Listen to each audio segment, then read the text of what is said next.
Everyone. आज की जो स्टोरी है वो भी सिंपल और इजी है, बट अगर आप बिगनर हैं तो ये स्टोरी बहुत यूज़फुल है। मतलब यहाँ मेरा पर्पस जो है, मेरा जो उद्देश्य है, एम ये नहीं है कि आप इस स्टोरी को सुने, नहीं, आप इसके साथ अपनी इंग्लिश की ग्रामर को, अपनी इंग्लिश की वोकैबुलरी और टेंसेस को इम्प्रूव करें। अगर आप बिगनर हैं, अगर आपको ग्रामर में कुछ भी नहीं आता है तो आप यहाँ से शुरुआत कर सकते हैं। तो हमेशा की तरह इंग्लिश की ये जो स्टोरी है उसको मैं हिंदी में ट्रांसलेट करूँगी और एक एक इंग्लिश के वर्ड का मीनिंग भी हिंदी में मैं आपको समझाऊंगी। और जैसे रोज़ मैं करती हूँ, इंग्लिश की ग्रामर जो भी आएगी, बेसिक ग्रामर, उसका कॉन्सेप्ट भी आपको क्लियर करूँगी, समझाऊंगी। तो चलिए शुरू करते हैं। स्टोरी का नाम है the tailor and his friend. Story पे ना जाए कि स्टोरी की कहानी तो अच्छी नहीं है, लेकिन हाँ, इसकी ग्रामर पे ज़रूर जाएँ, आप इसकी ग्रामर ज़रूर सीखें। इसमें जो सेंटेंसेस क्रिएट किए गए हैं ना, वो स्ट्रक्चर देखें। बेसिक सेंटेंसेस है, इन जो बच्चों वाली स्टोरीज़ होती है ना, उन्हीं में आपको वो बेसिक सेंटेंस मिलेंगे। एडवांस लेवल पे आप जब जाइए, जब आपकी ये जो बेसिक लेवल की जो इंग्लिश है वो क्लियर है, तब। द टेलर, टेलर का मतलब आपको पता ही है, ठीक है। A person who stitches clothes, मतलब कि दर्जी। एंड हिज फ्रेंड्स, मतलब उसका मित्र, उसका दोस्त। Read and enjoy this story. Kalu the tailor. Kalu कौन है? कालू टेलर है, ठीक है। Kalu the tailor had a shop. Had का कॉन्सेप्ट मैं यहाँ पर आपको सिखाऊंगी कि हैड का यूज़, देखो प्रेजेंट में हैज़ हैव यूज़ करते हैं और पास्ट में हम यूज़ करते हैं हैड का, यानी हैज़ हैव का पास्ट टेंस है हैड, ठीक है। हैड का यूज़ स्पोकन इंग्लिश में बहुत ज़्यादा किया जाता है। आपके पास कोई वस्तु, कोई चीज़ है ना, थिंग थी, पास्ट में थी, तब हम क्या करते हैं? हैड का यूज़ करते हैं। बट अगर वो चीज़ प्रेजेंट में है तो हैज़ हैव का यूज़ करते हैं अकॉर्डिंग सब्जेक्ट, मतलब सिंगुलर सब्जेक्ट के साथ हैज़ का और प्लूरल सब्जेक्ट के साथ हैव का। लेकिन हैड के साथ ऐसा कुछ नहीं है। हैड सारे सब्जेक्ट्स के साथ यूज़ किया जाता है, जो भी कर्ता होते हैं उनके साथ, ठीक है। अ शॉप, क्या थी उसके पास? एक शॉप, दुकान। नियर द रिवर, कहाँ पर थी वो? रिवर के नियर, यानी कि पास। Kalu the tailor had a shop near the river. अब देखिए ये सेंटेंस देखें आप, बिल्कुल बेसिक लेवल का सेंटेंस है बिगनर के लिए। बट आप अगर ऐसे छोटे छोटे सेंटेंस आपको ईजिली आप फ्रेम कर पाते हैं तो आप एडवांस लेवल पे जाइए, अगर आप इसमें परफेक्ट हैं, ठीक है। तो नेक्स्ट क्या है? He made colourful. अब मेड, ही किसकी बात हो रही है? कालू की। ही यानी वह, क्या? मेड। मेक की सेकंड फॉर्म है मेड, यानी कि मेड का मतलब है, मेक का मतलब बनाना होता है, तो मेड का मतलब है बनाता था, पास्ट की बात है, ठीक है। कलरफुल यानी कि पास्ट इंडेफिनिट टेंस में होता है ना, वर्ब की सेकंड फॉर्म लगती है, तो ये पास्ट इंडेफिनिट टेंस का सेंटेंस है और ये भी पास्ट का है, ठीक है। कलरफुल पैंट्स, रंग बिरंगी, colourful pants and shirts. Pants and shirts बनाता था, मेड। फॉर चिल्ड्रन, अब किसके लिए बनाता था? चिल्ड्रन के लिए, बच्चों के लिए।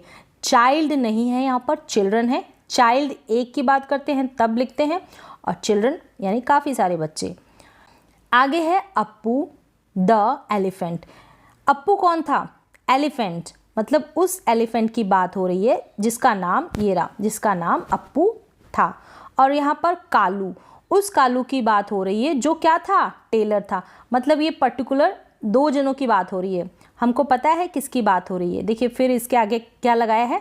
द टेलर, इसलिए आर्टिकल द लगाया है, क्योंकि हमारे लिए नोन है कि जिसकी स्टोरी हम बोल रहे हैं ना, पढ़ रहे हैं, या तो ये उस कालू की बात हो रही है, ना कि सब कालू की बात हो रही है, और ना ही सारे अप्पू यानी सभी एलिफेंट की बात नहीं हो रही है।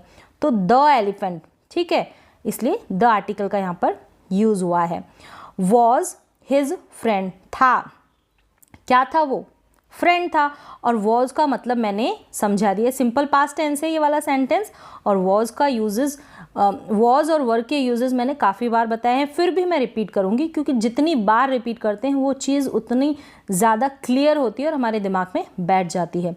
वॉज और वर्क का यूज़ करते हैं सब्जेक्ट की स्टेट यानी कि अवस्था, पोजीशन यानी कि स्थिति, क्वालिटी यानी कि गुण, गुण मतलब अच्छा बुरा कैसा है वो बताने के लिए हम वॉज और वर्क का यूज़ करते हैं अकॉर्डिंग सब्जेक्ट। मतलब वॉज तो सिंगुलर सब्जेक्ट के साथ लगता है और वर्क प्लूरल सब्जेक्ट के साथ लगता है। बार बार मैं इसको रिपीट करती हूँ ताकि आपके दिमाग में ये फिट हो जाए। और इसमें क्या होता है, वॉज वर वाले सेंटेंसेस में सब्जेक्ट जो भी करता होता है ना, सब्जेक्ट के द्वारा काम नहीं किया जाता। तो ये क्लियर है आपको, वॉज वर का यूज़ तो मैंने कई बार रिपीट किया है। चलिए, क्या था, Appu the elephant was his friend, मित्र था, उसका दोस्त था। Appu came to his shop every day, simple सा सेंटेंस है लेकिन क्रिएट करने आनी चाहिए, मतलब आपको फ्रेम करने आनी चाहिए सेंटेंसेस, तो ईजिली आप इंग्लिश लिखना, पढ़ना और बोलना बहुत आसान हो जाता है। टू का मैंने यूज़ बताया था कि डायरेक्शन को इंडिकेट करते हैं ना, एक जगह से दूसरी जगह जाने का जो डायरेक्शन बताते हैं, जा रहा है ना। केम यानी आता था, ठीक है। शॉप एवरी डे का मतलब होता है रोज़, एवरी डे मतलब रोज़। क्या मतलब है कि अप्पू हर रोज़ या प्रत्येक दिन उसकी दुकान पर आता था। कम की सेकंड फॉर्म है केम, वर्ब की सेकंड फॉर्म यानी कि सिंपल पास्ट टेंस।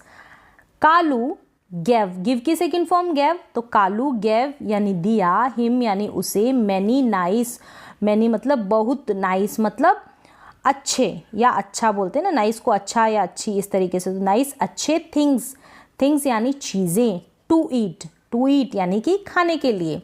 क्या मतलब हुआ, कालू उसे अच्छी चीज़ें खाने को देता था, ठीक है, अच्छी चीज़ें खाने को देता था। थिंग नहीं है, थिंग्स है। टू ईट खाने के लिए, खाना। वन डे यानी कि एक दिन, कालू पिक्चर में भी दे रखा है, ठीक है, ये चीज़ें दे रहा है इसको। वन डे यानी कि एक दिन, कालू वांटेड यानी चाहता था, वांट की सेकंड फॉर्म। टू प्ले क्या करना चाहता था, खेलना, टू प्ले। अ ट्रिक क्या खेलना चाहता था, एक ट्रिक। देखिए ट्रिक का मतलब मैं समझा देती हूँ आपको यहाँ पर। टू प्ले अ ट्रिक ये पूरा सेंटेंस है, इसका मतलब है कि एक चाल चलना चाहता था, या फिर आप कह सकते हैं कि एक खेल खेलना चाहता था। तो इस ट्रिक का मतलब उसको चकमा देना चाहता था, ठीक है, ये है इस लाइन का मीन। तो one day Kalu wanted to play a trick, एक खेल खेलना चाहता था या एक चाल चलना चाहता था। He did not give Appu anything to eat, he यानी उसने, डिड नॉट का यूज़ हम करते हैं जब पास्ट टेंस में नेगेटिव, पास्ट टेंस में सिंपल पास्ट के जब हम नेगेटिव सेंटेंसेस बनाते हैं तो डिड हेल्पिंग वर्ब का यूज़ करके वो बनाते हैं हम, ठीक है, सेंटेंसेस। गिव, डिड नॉट, और डिड नॉट के बाद जो भी वर्ब आती है ना वो फर्स्ट फॉर्म में आती है। डिड नॉट गिव नहीं दिया अप्पू एनीथिंग यानी कुछ नहीं, टू ईट खाने के लिए। क्या मतलब हो गया, he did not give Appu anything to eat, मतलब कि उसने एक दिन कालू को एक शरारत सूझी, ऐसे कह सकते हैं, या फिर उसके साथ एक खेल खेला, या फिर चाल चलना चाहता था, ठीक है, इस तरीके से आप कैसे भी बोल सकते हैं हिंदी को। उसने, लेकिन बात यहाँ पर वांटेड यानी सिंपल पास्ट टेंस की हो रही है, उसने अप्पू को कुछ भी खाने को नहीं दिया। तो he did not give Appu anything to eat, ये भी सिंपल पास्ट का नेगेटिव सेंटेंस है।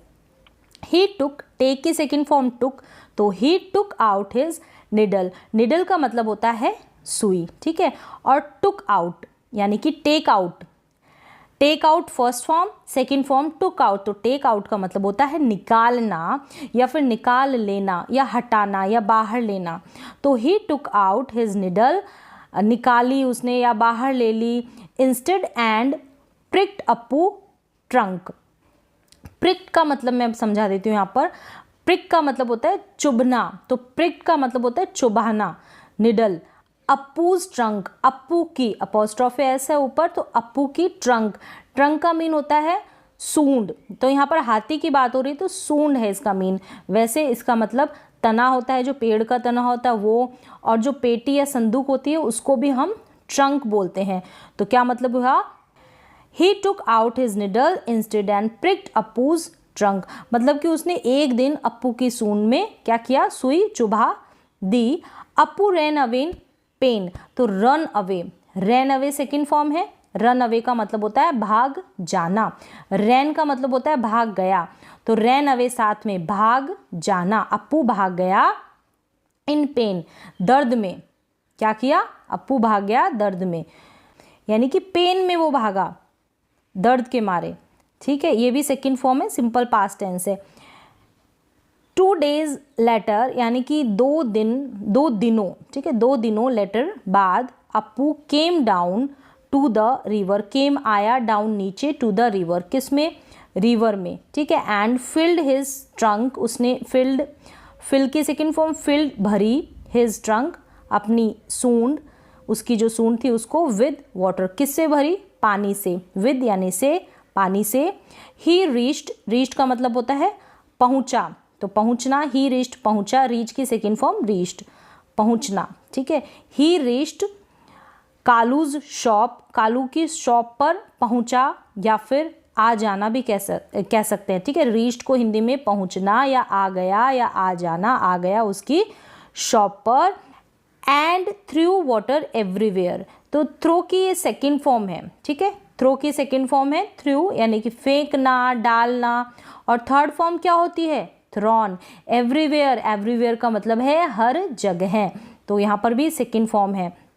उसकी दुकान पर पहुंच जाता है वो हाथी, और उसने क्या किया, हर जगह पानी फेंक दिया, ठीक है, ये भी सिंपल पास्ट टेंस है। ऑल द न्यू क्लोथ्स यानी कि सारे नए, ऑल द न्यू क्लोथ्स सारे नए कपड़े, बिकेम वेट, वेट का मतलब होता है गीला होना, बिकम की सेकेंड फॉर्म है, बिकम की सेकेंड फॉर्म है, बिकम मतलब हो जाना, और बिकेम का मतलब हो गया, मतलब सारे कपड़े कैसे हो गए, गीले हो गए, सेकेंड फॉर्म है ये भी, और यानी सिंपल पास्ट टेंस है। Appu shook his trunk and sad, Appu ने अपनी जो ट्रंक थी उसको शूक किया, शूक का मतलब हिलाया, शेक की सेकेंड फॉर्म है शूक, ठीक है, शेक की सेकेंड फॉर्म है शूक यानी कि हिलाना, तो हिलाया, सैड यानी कहा, V2 है यहाँ पर भी, वर्ब की सेकेंड फॉर्म, से की sad.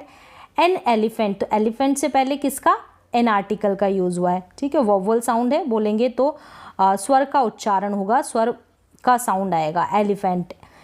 An elephant never forgets, forget का मतलब होता है भूल जाना, तो एक एलिफेंट नेवर यानी कभी नहीं भूलता, ठीक है, नेवर यानी कभी नहीं, और फॉरगेट मतलब भूलता, क्या मतलब है, एक हाथी कभी भी नहीं भूलता।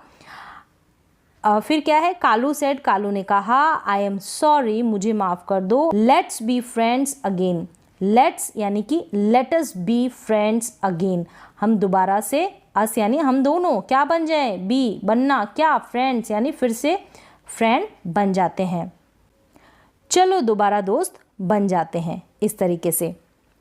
Kalu and Appu became good friends, Kalu और अप्पू बिकेम यानी कि बन गए, गुड फ्रेंड्स अच्छे मित्र यानी कि अच्छे दोस्त बन गए फिर से। तो यहाँ पर ये स्टोरी कंप्लीट होती है, बेशक तो यहाँ पर ये स्टोरी कंप्लीट होती है, बहुत ही सिंपल और इजी स्टोरी है। मतलब कहानी का पर्पस, मेरा जो पर्पस है वो ये नहीं है कि कहानी सुनाना, लेकिन कहानी के थ्रू आप ये सेंटेंस जो है दे रखे ना इंग्लिश के, इसको कैसे फ्रेम करें, क्या मीनिंग्स है, क्या वोकैबलरी है, किस प्रकार से टेंसेस का यूज़ किया गया है, तो आपको इंग्लिश के साथ साथ हिंदी में भी उनको प्रॉपर तरीके से मतलब बोलना आना चाहिए। जब हिंदी में आप प्रॉपर तरीके से बोलोगे तो उसकी इंग्लिश आप इजीली बना पाओगे। यानी चला गया, जाता है, लास्ट में जो हम एंडिंग करते हैं ना हिंदी में सेंटेंसेस की, उसकी आप प्रॉपर करेंगे तो आपकी इंग्लिश भी काफ़ी हद तक इम्प्रूव होगी। ट्रांसलेशन की प्रैक्टिस इसी तरीके से की जा सकती है। तो यहाँ पर ये स्टोरी हो गई है कंप्लीट। तो उम्मीद है कि आपको इससे सीखने के लिए काफ़ी कुछ मिला होगा। तब तक के लिए थैंक यू सो मच।